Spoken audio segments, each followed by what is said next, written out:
Hi everyone, it's Denise Austin. Let's do it right.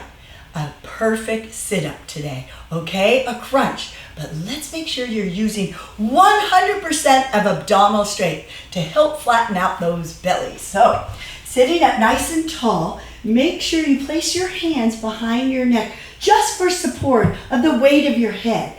Now, as you come up, I really want you to exhale out. And as you exhale, you flatten out the belly. You deflate that belly and you press the small of the back against the floor and you come back down. You inhale here, inhale. And as you come up, you exhale out. And as you see, I'm not straining my neck forward. It's a lift. Imagine an apple or an orange right between your chin and your chest. That's it. A simple sit-up is a perfect way to really strengthen your abdominal muscles.